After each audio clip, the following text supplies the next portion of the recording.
Ndabaramukije mwebwe mwese mudahengeshanya gukurikirana ibiganiro vy'imiboneshakure yanyu BTV. Ni umwanya wo kubashikiriza amakuru mu kirundi twabateguriye, tukayahera ku ngingo nkuru ziyagize. Umushikiranganje wa mbere w'u Burundi Gervais Ndirakobuca asaba abarangura imigambi ya leta ko bokwisunga ineza y'abenegihugu mu kurangura iyo migambi. Akaba yabishikirije ari imbere y'inama nshingamateka na nkenguzamateka zikoranye twabateguriye muri ano makuru. Nayo leta ngo yinjiza amafaranga mu mafaranga janye n'ivyo leta n'ivyinjira mu gihugu ngo angana n'umuriyoni umwe n'ibihumbi amajana 3 y'amadolari. Naho biruko ayaheza agasohoka ava muri BRB kugira ngo abantu aje kuyaranguza ivyo bakora akaba atarenga miliyoni amajana 2. Kubiboneka rero yuko hariho akagwi k'abantu bakeya biziziye ayo mafaranga mva makungu. Aya n'ayandi mu kanya isase ndabashikiriza idonido ryayo. Umushikiranganje wa mbere Gervais Ndirakobuca ari imbere y'inama nshingamateka na nkenguzamateka zikoranye kw'igenekerezo rya 30 Gitugutu yarasavye abarangura imigambi ya leta ko bokwisunga ineza y'abenegihugu kugira ngo iyo migambi iranguke neza iheze igire icimariye abenegihugu. Gilles Verne Nakima. Umushikiranganje wa mbere Gervais Ndirakobuca ariko yishura ku bibazo by'abashinga amateka n'abakenguza amateka bakoranye mu ngoro y'amakoraniro mu Kigobe yavuze ko vy'imigambi imwe projet muri rw'igifaransa idakorwa neza ngo ihere bitava ku gashiruka bute gato kuko atari kibazo ca vuba. Konzi neza hari ama projet ari financé par les partenaires au développement amaze kwiyongera amaze kuronka ama prolongation 2 canke 3 n'ubu zanse yuko zihera kandi kera icyo gihe amafaranga barayaronka. Je nibaza ko hari ikibazo kandi icyo kibazo no kukiraba kubera yuko le coordinateur d'un projet bayimuhaye le projet avuga ngo ni projet de 4 ans. Mu gihe wa mutima utazoburatuzamwo yuko iyo projet yiheza kugira abarundi bene wanyu batangire kubona les dividendes z'iyo projet ni kibazo. Utangiye kubona ati ni 4 no ireka ikarenza 4 nzoca ngo marije ndayijera usanga ari ikibazo nibaza ko atari motivation. Gervais Ndirakobuca akavuga kandi ko ikibazo kitari kubajejwe gukora iyo migambi gusa kiri kandi no kubayizana. Nibaza ko ibibazo nitubishire kuri kote yiwacu gusa, hariho na kote yabo ba partenaire nyene kuko hariho les procédures nabo nyene basaba ugasanga ivyo byose biza mu bituma bidindiza ama projet kugira ntiyavance nkuko twavyifuza. Ikibazo kindi cyo kwibaza no kumenya yekari kigwa coba be abo partenaire batuzaniye izo projet baba bashaka ko tuzibona kugira dutere imbere. Cyo nanyisho nza kukivuga ko mu kubanza tukavyiga nk'abarundi tukamenya izo projet ko bazituzaniye bashaka yuko ziduteza intambwe imbere canke tuguma tuzibona imbere yacu ko ari projet nyene zizoduteza imbere muga twarinda kudutera imbere tukabo. Izeruka mu gihe hari imigambi imwe ihoriza gukorera mu gihugu ariko bikarangira isubijwe inyuma. Ibidandazwa vyinjira mu gihugu bivuye hanze bifise agaciro k'umuriyoni umwe n'ibihumbi amajana 3 vy'amadolari y'abanyamerika. Nayo amafaranga mva makungu ava mu banki nkuru y'igihugu kugira ngo abadandaza bagende kuyaranguza ivyo bazana mu Burundi akaba atarenga imiliyoni amajana 2. Ivyo rero ngo bisigura yuko hari akagwi gatoyi kiziziye ivy'igihugu. Bivugwa na Gabriel Rufyiri arongoye ishirahamwe rigwanya ibiturire n'abanyonora amatungo ya leta Olicom. Muri leta barabona ko hari ikibazo kidasanzwe. Umukuru w'igihugu yirwa arabivuga, umushikiranganje wa mbere yirwa arabivuga, mwarumvise n'ujejwe gutunganya muri rusangi ibikorwa vy'ama agence ya Nations Unies ari mu Burundi avuga ikibazo. Mwarumvise kandi n'ikibazo n'ibibazo biri mu maraporo ashikirizwa nk'iraporo ya FMI. Kuvuga rero ko ico kibazo kizwi abarundi bose barabizi.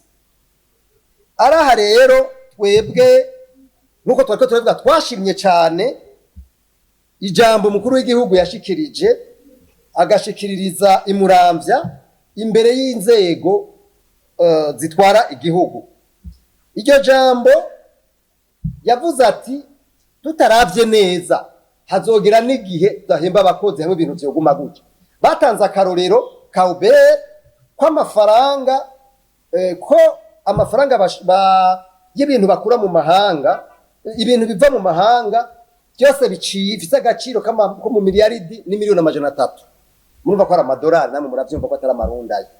Mugabo akavuga ati amafaranga ava muri leta, muri BRB ngo ntarenga miliyoni 200. Murumva ko ico kintu ari ikintu gihambaye cyane. None ayo mafaranga yose ava hehe? Ajahe? Nimwe twirwa turavuga yuko usanga hari akagwi gatoyi k'abantu bizizira ivy'igihugu, ugaca usanga twese abarundi turiko turakurikira, turiko turagira ibibazo. Ikimenyamenya ni bitoro, ni muri ku mastation yose hari gitoro mubona, ivyo mafumbire mubona vyifashe gute? Nimumva ko muri leta biriko baragaye ibijanye n'imiti, ntushobora kurondera umuti ngo uronke. Ibi byose ubwa mbere biva kuyo mwimbu muke nayo masosi y'amadovize zoje kuvuga, kandi bigaca biva kwaba babandi aba banyoni akawe kabasuma gafisi kuvuga ko zikomeye. Amafera beton yari yarahagaritswe kudandazwa mu gisagara ca Bujumbura kambere no mu Burundi hose, yahawe ikiringo c'amezi 2 atarenga kugira ngo abe yavuye ku masoko. Bikaba bimenyeshwa na Professeur Sindayikengera Severe arongoye ikigo kijeje gusuzuma ubuziranenge BBN. Akamenyesha kandi yuko n'ibindi bikoresho vyo kubaka bigiye kuza birasuzumwa. Ni nkuru ya Elvis Munyaneza. Ikiringo c'amezi 2 ni kuvuga gushika igenekerezo rya mbere nzero umwaka w'2024 nico catanzwe kugira amafera beto adakwije ibisabwa aba yavuye ku masoko, nkuko bimenyeshwa n'uburongo ikigo kijejwe gucungera ubuziranenge BBN Professeur Sindayikengera Severe. Amafera beto mwarabikurikiranye gose, nayo nyene twari twahagaritse amakamyo atari make yamaze umwanya munini Ikobero, kuko igikorwa cyo gusuzuma izo fera beto twari twagitanguye itariki 2 z'ukumunani.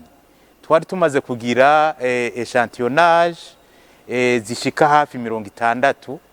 Muri izo echantillonnage nyinshi zari zimeze neza, ariko harimwo izababa 15 zitari zikwije ivyangombwa, nizo twari twahagaritse. Bivuye ku mvo nyinshi mwarabikurikiranye, leta yaratanze ikigongwe gushika itariki 1 y'ukwezi kwa mbere 2024. Sindayikengera Severin abandanya amenyesha ko n'ibindi bikoresho vyo kubaka bigiye gusuzumwa. Aba bantu baza bazana ibintu vyo kudandaza, twarabonye yuko koko ibintu rusangi, ineza rusangi ndirabanyura, kuko beshi usanga bishakira kugironkera amafaranga bakibagira le bien public.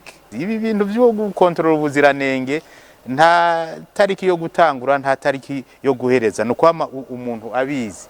Iyo ugiye mu rudandazwa ukaba utubashe amategeko y'ubuziranenge, uba witeguriye guhomba.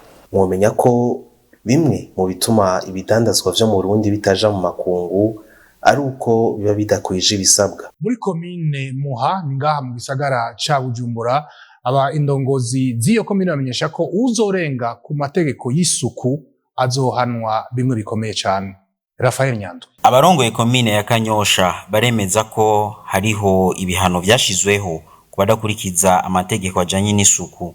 Ivyo bikaba bivugwa na Lenus Avyarimana asanzwe ari umunyamabanga ntayegayezwa wa komine Muha, mu gihe kandi yariko aramenyesha uko ivyerekeye isuku vyifashe muri komine ya Muha. Ikibazo c'isuku ni kibazo nkoramutima, na cane cane kubera hariho indwara z'ivyaduka twese tuzi ziyadukiza rimwe na rimwe. Kangubu hariho ingingo duheruka gusohora iramaze indwi zibiri twihaniriza yuko atamunyagihugu yosubira guta umwavu aho ubonye hose canke awute mu mazi mu makanivu, kugira ngo amazi y'imvura atware uwo mwavu. Tumaze aro communique twasohoye maze indwi zibiri, kandi muri iryo tangazo twavuze yuko uzofatwa azohanwa bijanye n'amategeko.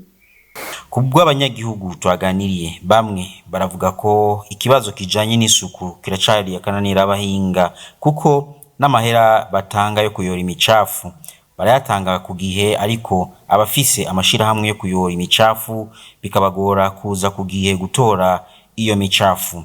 Nayo Ngabirano Fabrice, umwe mu barongoye amashirahamwe atora imicafu, yamenyesheje ko mu ruhande rwabo bimeze neza, kiretse ikibazo c'abanyagihugu bamwe batarijukira kwiyandikisha kugira babe mu gitigiri c'abatorerwa iyo micafu. Twamiza ko uvuga yuko iyo hatagiyemo intwaro ngo bishiremo inguvu, kenshi bakunda guhura n'intambwe zitandukanye kuko hari hakiriho harabonekana ibindi bibanza usanga bajya kubitamo bajyana abikorera ku mitwe ku magorofani ku makinga, aho bose nuko baracanye intambwe nk'ubuce usanga cyane cyane bwegereye ahantu bashobora kuba bisuka byoroshe, nuko hatuvuga ku ngera z'uruzi, turavuga n'ahandi hantu hari amanuka ariko mu giso muri Imana ishimwe ari gishyira muri yakorerayo ubuye byabatugisha byaheze kubera aho hantu hari abantu bahacunga ubuwe ntiborohera bahora baja kwimeresha cyane ko amakonti ubuye bacaga kumva ko boza barayatora kubwisha ibindi gihugu. Ikibazo c'isuku muri iyo komine ya Muha kikaboneka ko kitaratorerwa umuti urama, kuko gushika ubu abanyagihugu batari bake babandanya bata imicafu mu bibanza itagenewe no mu miferege. Makuru yacu tuyaherahereze mu yavugwa mu bijanye n'ingwara zo mu mutwe, aho umuziki ngo ari ikintu kimwe mu bintu bikoreshwa mu kuvura ingwara zo mu mutwe. Ni muri iyo ntumbero abanonosoye kuvura ingwara zo mu mutwe bahurikiye mu ishirahamwe Psychologue sans vacances batunganije ihiganwa ryo kurondera indirimbo zizoza ziravuga ibijanye n'ingwara yo mu mutwe. Kurikira Alain Joseph Atungimana n'umuyobozi nshingwabikorwa w'ishirahamwe Psychologue sans vacances. Indwara yo mu mutwe nayo rero kizari ico kintu cose gihungabanya umuntu mu vyiyumviro, mu mvugo, mu nyifato no mu bikorwa. Uwo muntu ntaba kibana neza n'abandi, mugabo ugasanga ntaba agikora n'ivyo ategerezwa gukora. Aho tatufite umuntu yagwaye mu mutwe. Muti none kubera iki nabacu competition? Kuva mu mwaka wa 2019 biciye mu busekuzi bw'Ubuswisi mu Burundi hari umugambi watanguye. Ni umugambi waje kugira ngo wegereze ubuvuzi bw'ingwara zo mu mutwe mu kibano, ubwegereze abenegihugu. Ni umugambi uri kurangurwa uciye muri ubwo buserukiji ufatanije n'andi mashirahamwe atandukanye, aho igisata cyo kuvura no kwigisha abaganga kiriko gishirwa mu ngiro na Centre Neuropsychiatrique do Kamenge hamwe mwita kwa Rojanze. Hakariho n'andi mashirahamwe ariko aragerageza guhimiriza abantu mu kibano, ari amashirahamwe ane, harimo hejuru ishamwe Tax, harimo Kapami Foundation, harimo Aluma, harimo n'ishiramwe ryitwa Miparek. Mugabo kandi hakabaho n'igisata cyo kuvuga tuti mbega gute hobaho guterera mu kwigisha bene igihugu bijanye n'amagara yo mu mutwe, na rero harimo ishamwe Psychologue sans vacances kugira ngo dufashanye kwigisha bene igihugu mu biganiro bitandukanye, mu maradiyo atandukanye, ari naco gituma na mwebwe twabatumiye. Iyi competition rero ni kugira ngo dusubire inyuma turabe mbega mu Burundi hakenewe iki. Twarigishije abaganga, harigishijwe mu kibano, ni gute umuntu yogerageza gukoresha ubundi buryo kugira ngo dushikire benshi bashoboka. Murantunga turaca bafitiye inkuru ya nyuma, iyo nayo akaba ari amakuru avugwa mu makungu. Abanyafrika bakeneye kwinjira mu gihugu c'u Rwanda ntibakirihira uruhusha nk'ubwo kwinjira nk'uko vyatangajwe n'umukuru w'igihugu c'u Rwanda kuri uyu wa kane mu nama igira 23 ijanye n'abamukirarugendo ku isi yose. Iyo ngingo izobije korohereza uruja n'uruza rw'abantu n'urudandazwa. Igihugu c'u Rwanda kikaba kizoba kibaye ikigira kane gifashe iyo ngingo mweniyo inyuma ya Gambia, Benin n'amazinga ya Seychelles. Umukuru w'igihugu ca Kenya William Ruto yaramenyesheje kuri uyu wa mbere icifuzo co kureka umunyafrika wese kwinjira muri Kenya ataruhusha gushika igenekerezo rya 31 Kigarama.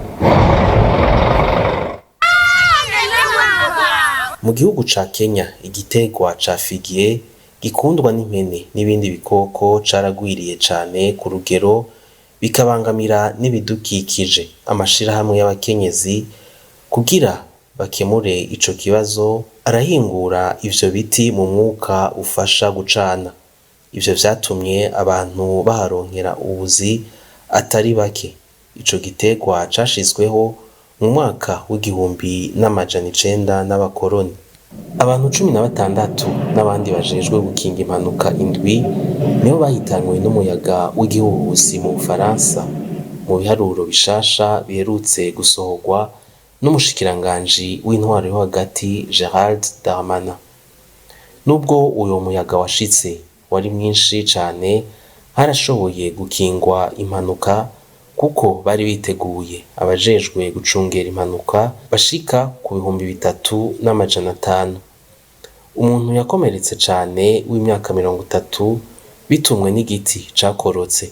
Abandi 15 bakomeretse atawubabare bwinshi. Reka ndabashimire mwebwe mwese mwariko murakwirikirana n'amakuru kuko ni ngaha tuyagarukirije. Shimire na bagenzanyi bafashije kuyatorokanya no kuyatosora kugeza aho ndayabashikiriza.